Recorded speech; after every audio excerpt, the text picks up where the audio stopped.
treetops listen, and all the children listen to hear sleigh bells in the snow.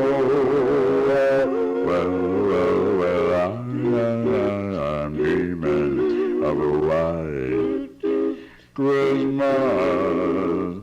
With every Christmas card I write,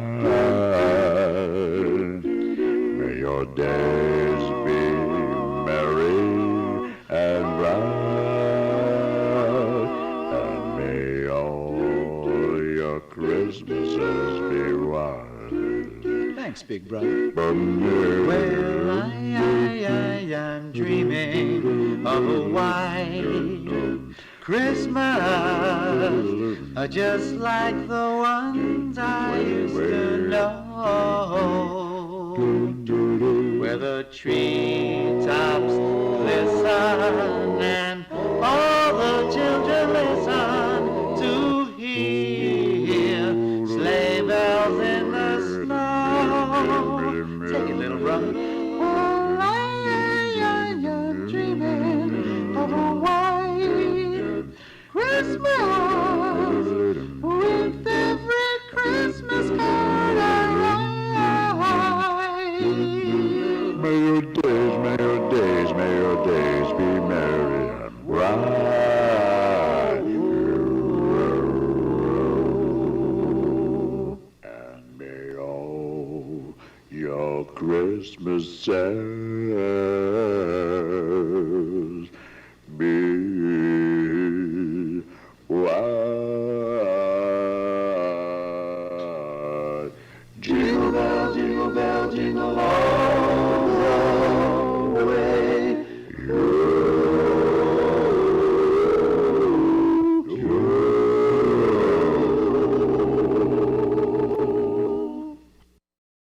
Black radio has a story that needs to be told.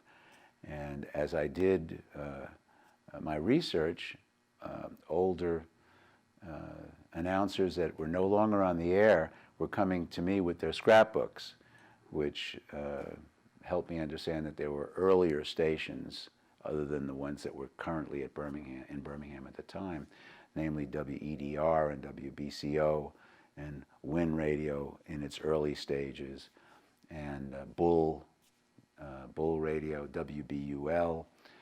These were stations that had come and gone, that the frequencies were taken over by other stations, staffs had moved around, and people became known for a particular kind of personality, and that was the concept at the time. It was personality radio. So your announcers could be stars as they developed and built a following, particularly in AM. That before you can have a museum, you're going to have an archive. And the archive is the actual collection, which involves memorabilia of all kinds, pictures, giveaways that stations gave away during the course of their histories, promotional material, technical data on the transmitters and so forth, a wide variety of memorabilia, ephemera, and at the same time, the stories of these individuals captured in an oral history collection, which I did over the past, I'm still doing it, still meeting people and still talking to people who Black radio has had an impact on as well, so they'll be part of the collection as well, their reflections. But for the last 7 or 8 years, we've had a partnership with the University of Alabama's School of Library and Information Sciences. And they have seen to it that graduate interns in that field have come to the collection and have begun to organize it, catalog it. All of the cassette interviews have been transcribed into a digital format. All the pictures, or most of the pictures, have been scanned. And our goal this year, with all of that work, and that work is continuing not only with UA, but with students, history majors from UAB, are in the process of transcribing the oral histories. That's a massive job. one of the things we're charged with this year is making the archive public, and public goes both ways, which means we want to show what we've got via the website and through a public presentation. But we also want people to come forward with memorabilia, with stories and so forth. So yes, we want people to come with whatever they have, including recollections. They're always great stories. Welcome once again to the Radical Imagination. This is Jim Vrettos. I'm your host for the Radical Imagination. I'm a sociologist who's taught at John Jay College of Criminal Justice and Yeshiva University here in New York City. Black radio stations were crucial to the success of the civil rights movement in Birmingham, Alabama during the 1950s and 60s. Announcers such as Tall Paul White played important roles on and off the air in support of marches, boycotts, and other forms of direct action. He would remind school children of their commitment to do their homework and tell them, you know what you need to do today. Young people listening to his show knew these communications were coded signals for direct action. Tall Paul was in tune with young Black people in Birmingham through sock hops and music and his system of daily check-ins from each school during his morning call-in show. That check-in method became the staging areas for marches and protests. Dr. King later credited White for motivating the youth marches that filled Birmingham paddy wagons and helped lead to the success of the demonstrations. The Birmingham Black Radio Museum grew out of a 1992 project developed by Bob Friedman to commemorate the 50th anniversary of the founding of the Black-owned radio station WJLD. The project grew to chronicle the fascinating, multi-layered history of Black radio in Birmingham from the 1930s through the 1980s, which promulgated the unique sound of the area's gospel and rhythm and blues music, shepherded Black enterprise into a major business force, and helped knit the social fabric that defined the Black community in the state's largest city. Our guest today on the Radical Imagination is Bob Friedman, a longtime radio announcer, iconic activist and community organizer, a talented musician, and the founder, director, and principal fundraiser of the Birmingham Black Radio Museum. His love of music has led him to form singing groups his entire life, from rock and roll and Black gospel to doo-wop. As a native Queens, New York teenager, he founded and led the legendary doo-wop group, the Sparrows. Oh, I'm going to have to correct you on that, because if I don't, okay, when I go to New York, they're going to beat me up. Oh, no beating up. We have enough beating up here. Okay, so what happened with the Sparrows? Yes, in all fairness, and I was a Manhattan guy rather than a Queens guy. Okay. But the Sparrows were formed by Dominic D'Elia, a brilliant record collector and aficionado of the early quartets, and I joined them in around 1965 and stayed with them for about 9 years. Okay. Yes. Stand corrected. Acknowledgements. Thank you very much. Has to be done. All right. Wonderful. And beautiful music. We're going to have an uncut version from the Sparrows. Only the Angels Know. Okay. So we'll find out what the Angels know at the end of the show here.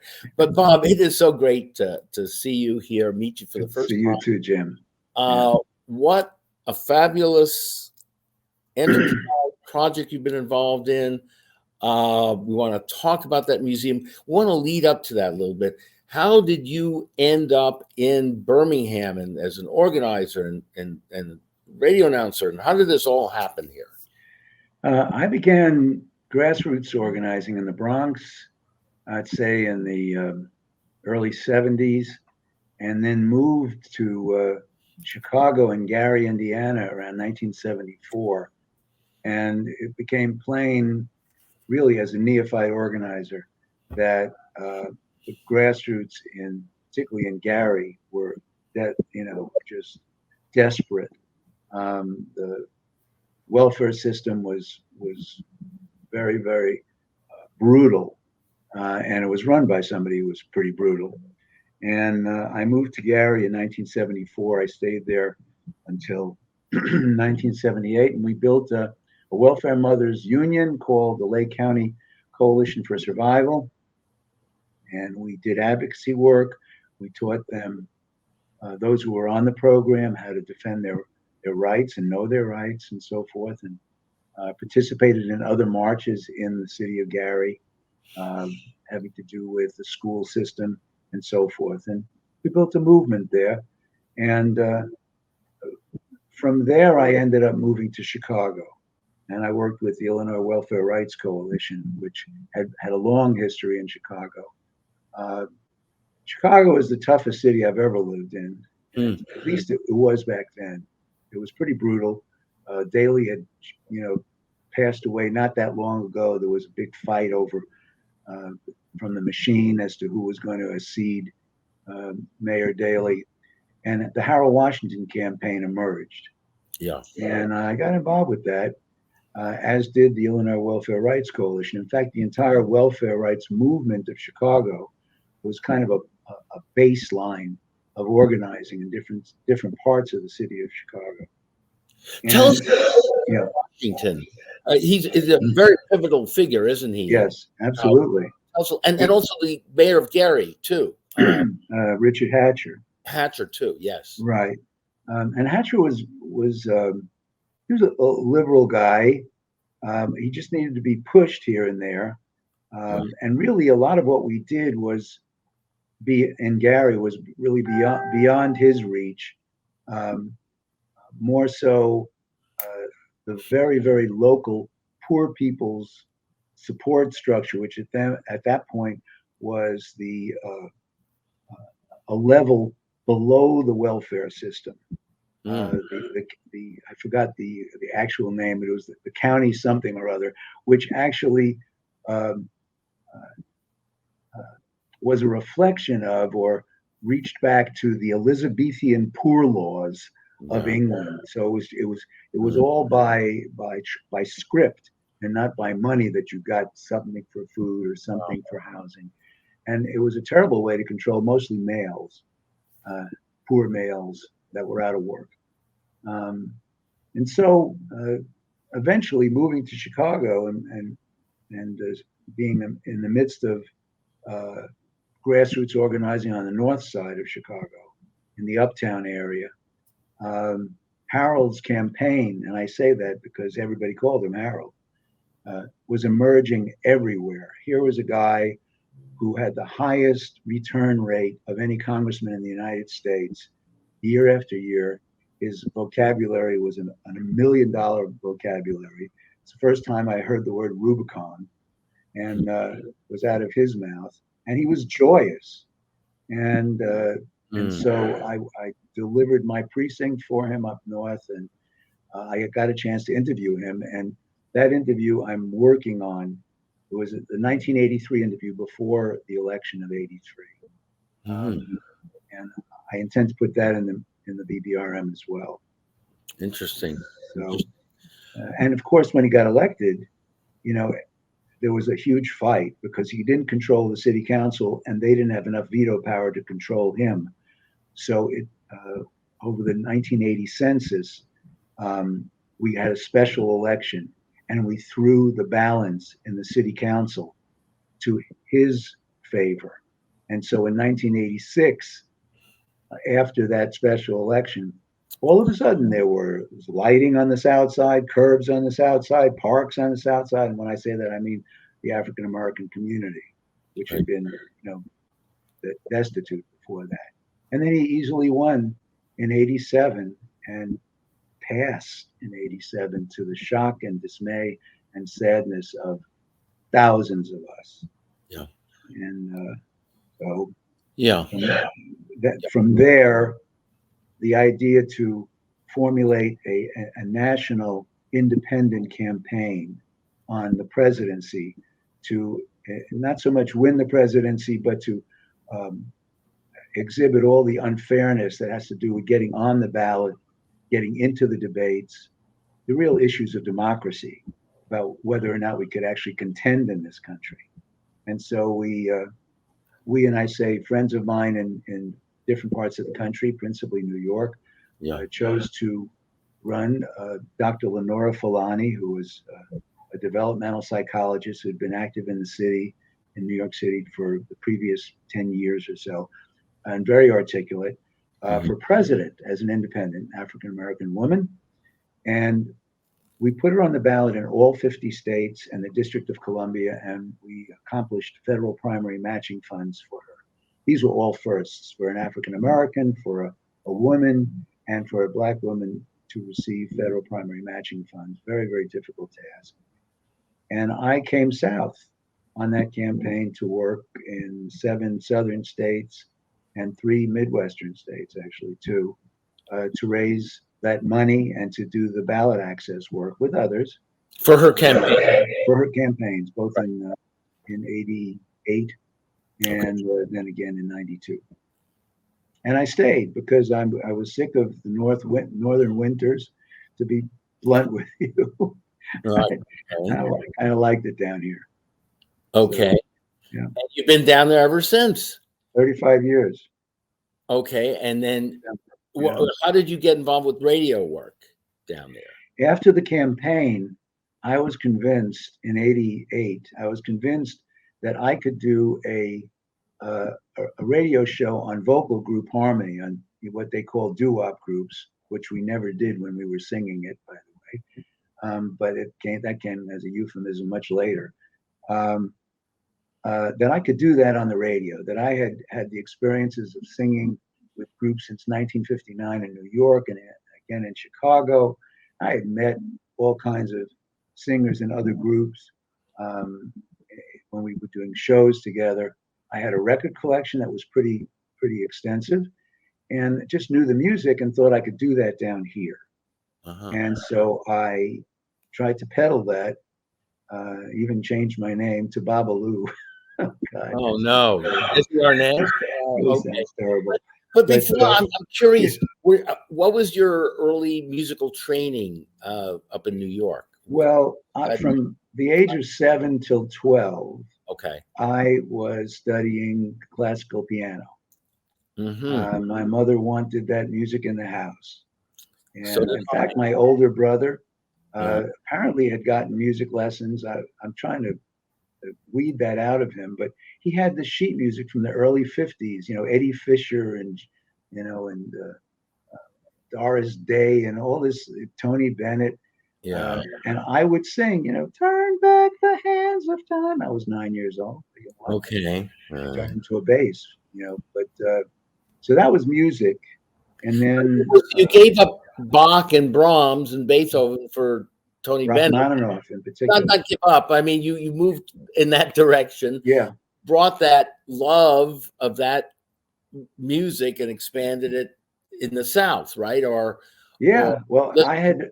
Yeah, go ahead. If I'm not sure what our relative ages are to each other, although I know we've had this conversation, James.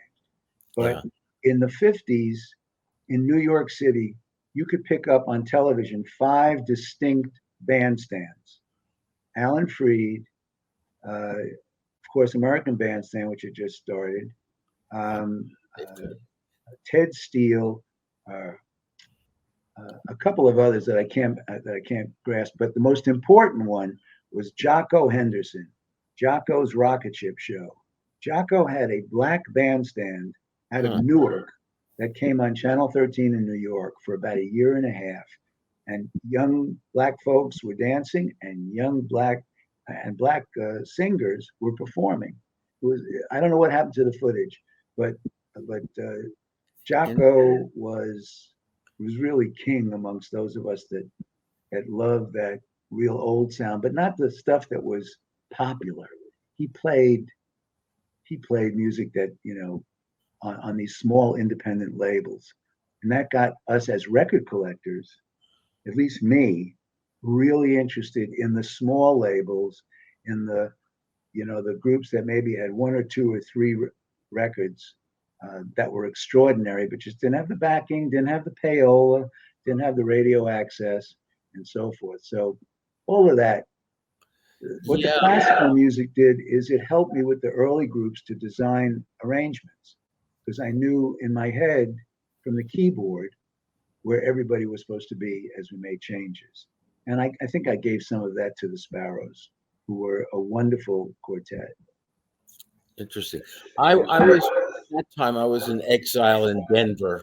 My folks had left there, left New York, so I'm not familiar with some of the shows you're talking about. But I did study classical music there, and actually studied with my piano teacher was Judy Collins's first piano teacher as well. She took him for a year or so. But anyway, make a long story short, it's my obviously I didn't follow in that footsteps, and but so fascinating. So here you are in Birmingham, right? And you're taking in all the music there. You have your own show, correct? Well, so we don't leave a gap out. When I moved to Chicago, I Okay. joined the group there that found me somehow because I had this long history in New York, and we were a performance group called Yesterday's Rhythm, and we sang from about 1978 to about 86. We did shows with other groups, and we had outfits in the whole 9 yards, but we were a cappella. And when I finally did come down to the South for Dr. Fulani's campaign, and that was over, and I was able to get a job at WJLD doing sales, selling airtime. There was no room for me to be on the air, and all the announcers were African American too, and I understood that, but I felt like, but I know this stuff that you don't know, and that everybody will love.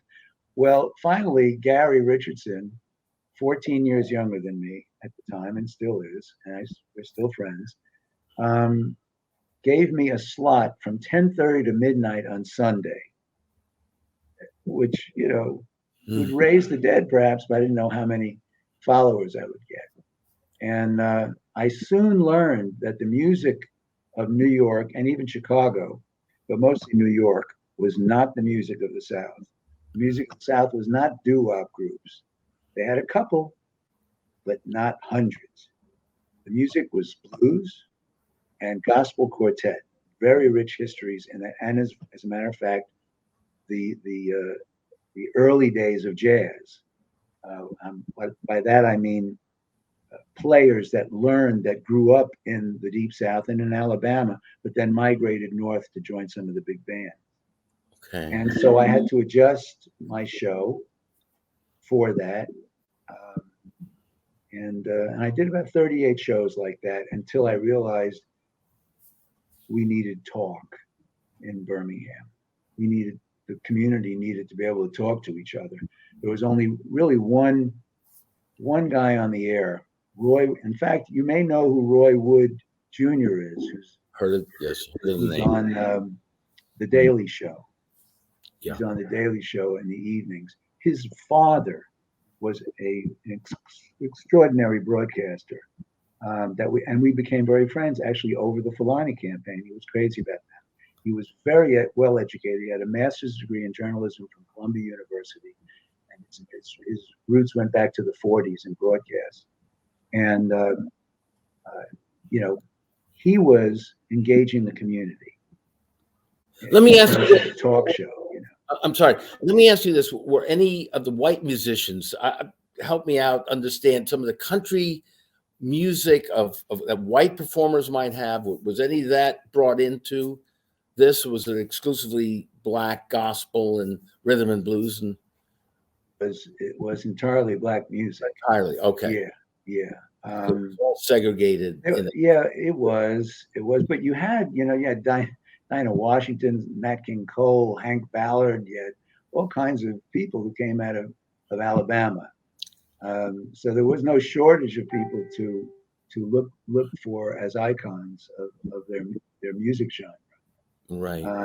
Interesting. However, I was still an a cappella guy, and so eventually I met people who had gospel programming on the station on WJLD, who had sung in the 30s and 40s, and the 50s, and we became friends. And I gave them some tapes of old gospel quartets that I had when I had a collection. And one man, Reverend Don Solomon, came to me and said, "Do you think we could ever capture that sound again?" And I said, "Well, you know Henry Burton, and Norman's on the air, and he sang for 70 years, and he knows." And before you know it, we formed a quintet called the Pillars of Birmingham, which I think I sent you a couple of clips. Yeah. They were absolutely marvelous. Again, a cappella, but they reached back to the roots of the turn of the century in the South, when, in my opinion, when the Fisk singers and others who were learned in the field of gospel quartet came into the Deep South from Tennessee and other places and began working with the steel people in the steel mills and the ore mines and the coal mines. And the next thing you knew, there were quartets all over the place in the 30s and 40s down here. So and you've cataloged all this too. But Bob, also, so help me in the audience understand. This music is how similar is this gospel music, the music you're talking about, to the northern music of northern blacks and within the church? Is that There are quartets right?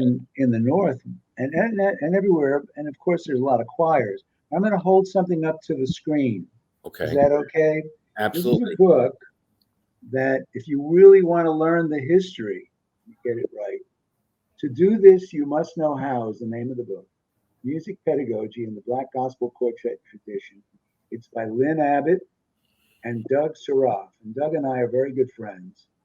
And in fact, I'm in this book with the Pillars. But this is a great book to learn, and it's a serious book. It's a coffee table book. I see. But it's great reading about the very question that you're asking.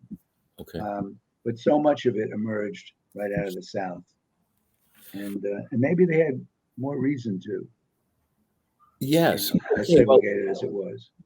Well, now, okay. This project then grew into the museum. Tell us the connection here between the music and the announcers and some of the emerging political movements that were occurring, the connections to the coal mines and the other ore mines and so on that were around in the surrounding area. How is that evolving? Well, let's put it this way. The Black community did not really have an outlet on radio to talk about anything except, or to perform anything except gospel music until around 1949. The earliest announcer, William Blevins, started in 1931, WSGN. It was mainly a gospel show, but it was also the beginnings of Black entrepreneurs deciding to advertise with him on his 15 minutes show every week. And so there was that coalescence of the Black business community in Birmingham finding a way, particularly A.G. Gaston, who's a fairly well-known figure in Birmingham, died at the age of 104 as a multimillionaire, and basically started a bank, an insurance company, and a burial service, because those things were segregated down here. He found a niche and he filled it, and he ended up being an advertiser on William Blevins' programs. But up until the 40s, that was the case with a number of radio stations in Birmingham and around the country. In 1949 here, and of course in 49 in Memphis, Tennessee with WDIA, that became the first Black formatted station in the country. And we had the second, WEDR, on 4th Avenue. Now everything changes in terms of what the community is now listening to, not just gospel. They're hearing their kids doing recitals. They're hearing a sports program. They're hearing a cooking show. They're reading news from The Wire. It's night and day. So that's what you day and night. that's what you mean by black formatted. That's what you mean by when you say black formatted. The entire programmatic was directed to the Black community, and also, of course, the staff became more and more African American. So, and you had an anomaly like Bob Umbach. Bob Umbach started the Atomic Boogie Hour in 1946 at the station that I worked at. I never knew him, and he left Birmingham in 1953. But he realized that there was a market for R&B, for blues, for jazz, for boogie woogie music that the Black community would appreciate, and brought them into the WJLD listening audience, which was predominantly white, a lot country, or they would pick up national networks from the two major networks, or the blue network or the red network at the time they were called. They might have gotten 12-inch transcription discs from the Army or the Navy, which were full radio programs that they would play on the air, those kinds of things. So this was a move on the part of a white announcer who was very friendly in the Black community. We have pictures of him working with young black kids on spelling bees and things like that at one of the Black theaters that used to exist on 4th Avenue. So he had no inhibitions about that. He knew what he wanted to do. The irony of Bob Umbach, he's an icon and long gone, is that in his obituary, none of that work in Black radio is mentioned at all. And I don't know who wrote it. And I guess we will affect that somehow. With your, Yeah. tell me this before you move on to this discussion of the museum. Why Birmingham? Why do you think this all sort of coalesced, particularly here in that A few things. areas? Yeah. Well, one reason is that I ended up here, I guess. But just like you said earlier, for our 50th anniversary in 1992, I started researching, and old announcers came in with their scrapbooks. And I know you can imagine what that was. That experience was unbelievable. Just open up a whole chunk of decades I knew nothing about. And I knew nothing about, in particular, the ones in Birmingham. So it alerted me to the fact that radio goes back further than just because Tall Paul was here in 1961, much further. Yeah. And so I kept digging. Now, in the midst of all that, we are in what is called the what is it? The crucible. It's another word of the civil rights movement. Right. You know the word I'm looking for and I can't find. Oh, that is. Yeah. And Center. So center. Yeah, and in the course of starting a show, even though I started a show called the 1950s Rhythm and Blues Review, and I did about 38 of those. I realized what was really missing on our station was talk, was a sounding board for the community. Because I was also in that period, I've been in Birmingham about 2.5 years, becoming familiar with the politics, not only of Birmingham, but how the state works, where the power is, and so on and so forth. And I knew we had talk in Chicago, and we needed it here. And so I started or restarted, to be nominally accurate, a program called Sound Off in 1989. And so at the same time as I was learning from my callers about issues, I was also learning from folks who had entertainers, radio announcers who were coming through Birmingham. I got a chance to interview them on the show and learn more and more and more about the radio history. Right. So one was feeding the other, and I stayed politically active for a long time here. I ran for office 3 times. I was a commissioner of housing. I did as many things as I could. I think a bunch of that's in the bio I sent you. Yes. And at the same time, this body of knowledge regarding radio's history and what you point out in terms of the epicenter and the role that radio announcers had a role in playing. The more I examined all of that, I could give credibility to people like Paul, who did what he could do and got arrested doing it and what have you, but was not carrying the picket sign.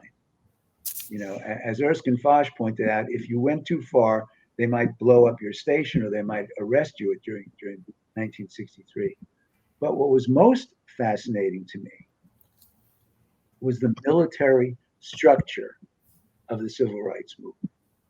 How word got down to the high school from wherever, Atlanta, when Martin was here, when Bevel was here, how they did it and how they did it in a synchronized fashion, and amazingly how they did it nonviolently.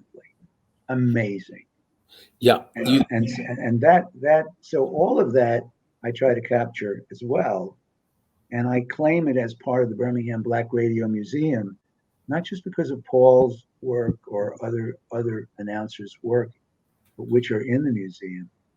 But okay, I'm on the air and I'm acting as a facilitator for this information to become broadly known.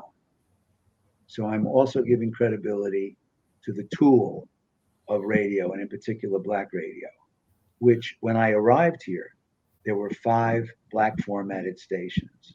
That's another answer to your question. It was a lot of concentration here. Yeah. Well, number of things. It just shows the richness of what you've done and the need for others to explore in other areas, particularly in the South, but across the country, the legacies that we don't know still very much about. So kudos to you on that and the museum.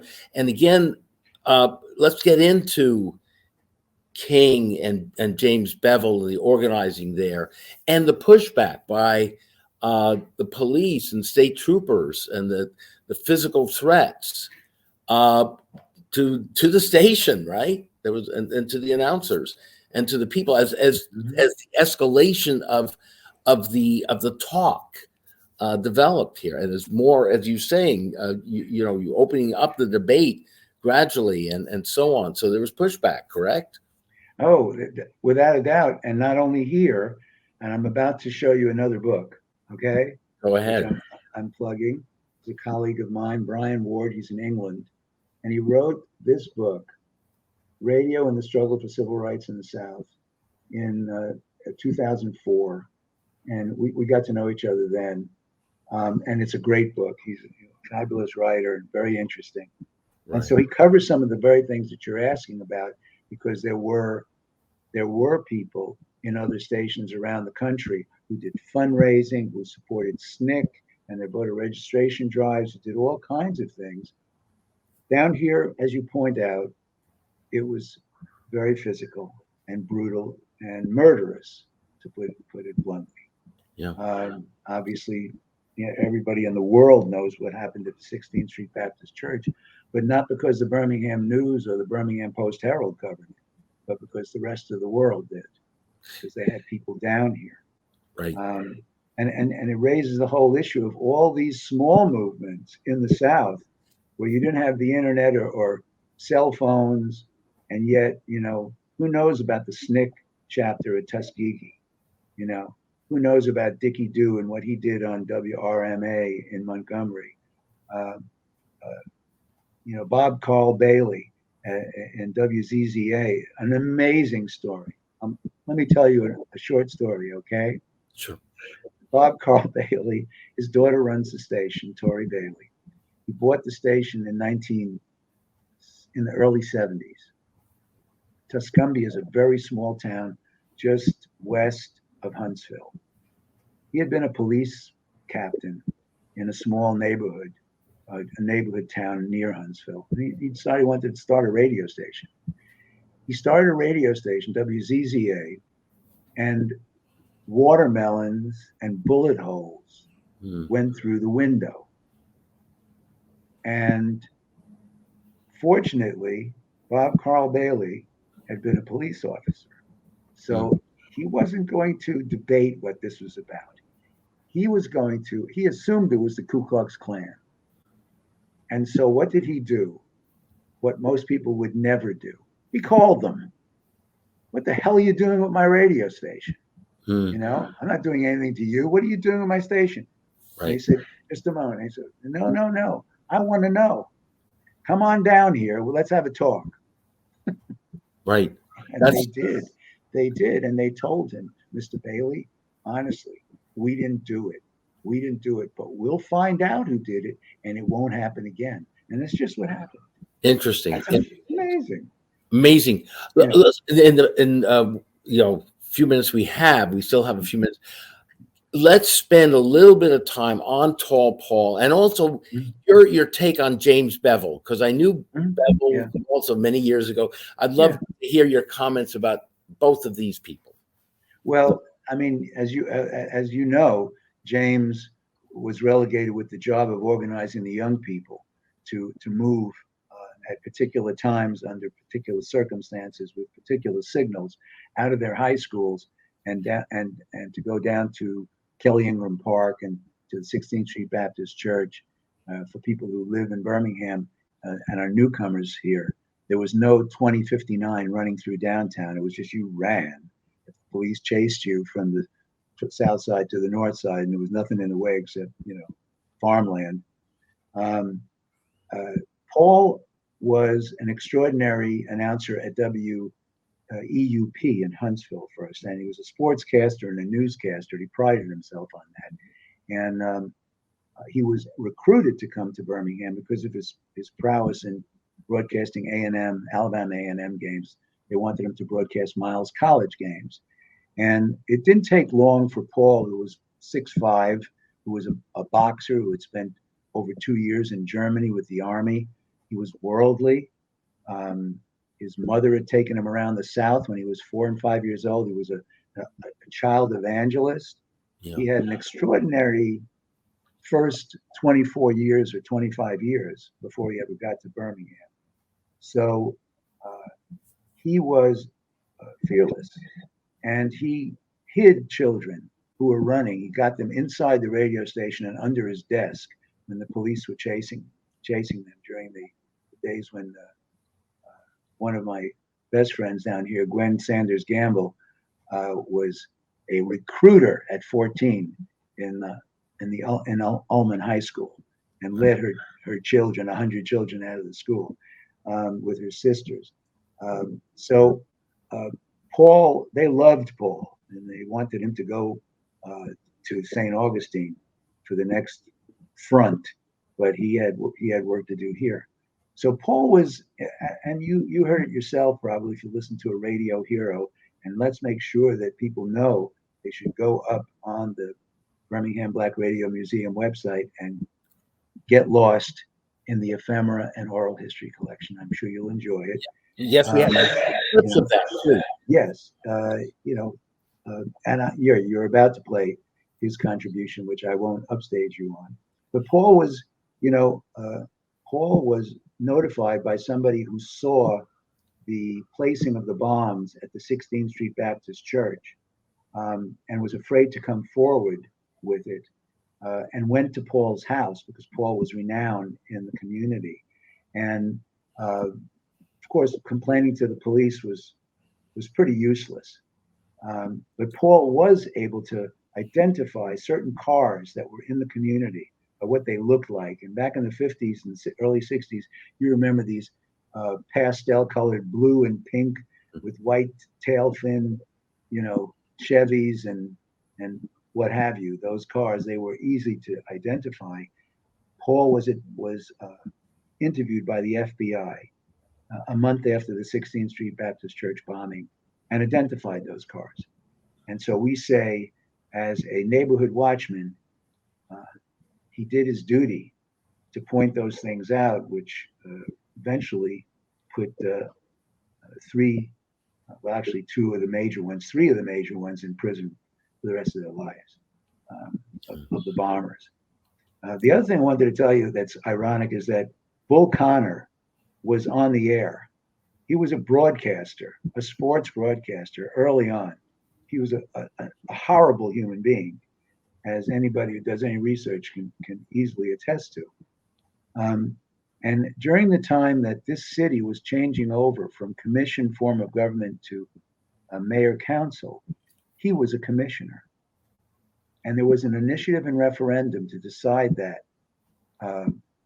change in governance, and it won. And so he then ran for mayor against the uncle of one of my good friends, Ed Boutwell here. And Ed is, one of the early guys who had a recording studio. Unbelievable. Now wait, let me just tell you the last part of this. Okay, He's running for mayor against Albert Boutwell. Ed Boutwell, a young man at the time who was working on his uncle's campaign, recorded the show, edited it down to a 60-second spot full of expletives, and then at the end of it put as a disclaimer, paid for by the Albert Boutwell for mayor campaign. Wow. Albert Boutwell won that race. Wow. That was courageous. And Ed had to run through town. He was shot at numerous times. It was. He's a white fella. Yeah, Bob, thank you so very, very much. We could go on and on. We have to do another show.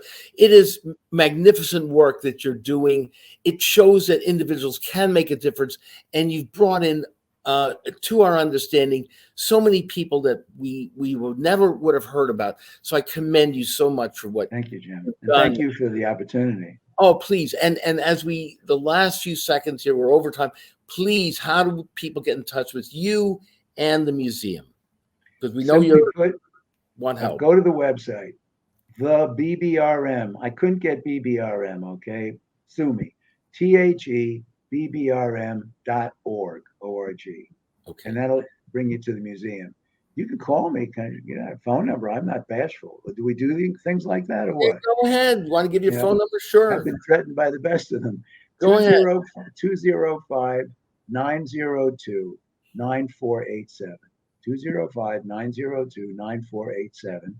And you can find me at bob@theBBRM.org also. And I'd love to converse with you. I'm so excited that I met Tiffany on this show. How wonderful is that? Tiffany and her entire family will be visiting very, very soon. Thank you so much. I wish we could go on. We have got to do this again. Sure. Thank you, Bob, so very, very much. God bless. You're very, very welcome. Thanks again, Jim. Okay. And thank you so very, very much for watching us here for this fascinating show on The Radical Imagination. Take care, and we'll see you again next week on The Radical Imagination. Ladies and gentlemen, the legendary Sparrows Quartet. Ladies and gentlemen, the legendary Sparrows Quartet.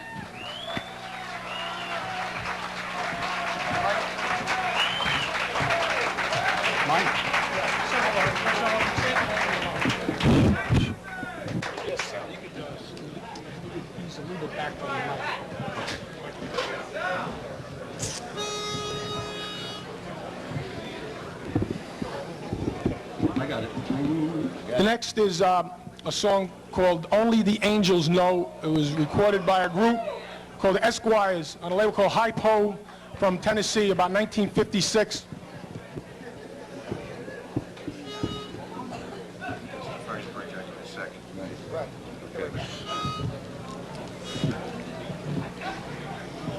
You got it. Who put the dew on the roses? Who taught the rose how to grow? I asked the wise men, and they replied,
told the mountain to tremble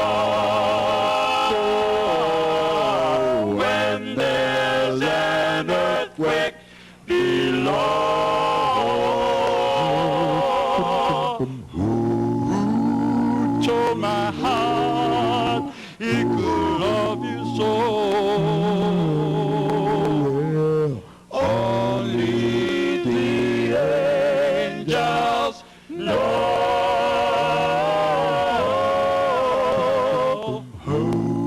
Love is like a mystery, just like the wind and the snow. But darling, yes darling, when you so close to me, you know that miracles seem to flow. Who told the mountain to tremble when there's an earthquake below? Who told my heart it could love you so? Only the angels know. Only the angels know.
On the show, we're looking at radical alternatives. And for that to happen, you first have to have the imagination. You have to have a place where people can come and discuss and feel that it's safe to express themselves. Offering alternative visions of what America could be like that can transform our criminal justice system, our economic system, our political system. I was an anti-war activist. I was involved in the student protests at Columbia University. There was so much going on in the 60s, and we began to face the civil rights movement, anti-war movement, the women's movement. So we need to tackle those same issues in different forms as well today. We're looking forward to joining with the younger generation, with all of us, in this effort, because we can't do it alone. We need to do it together.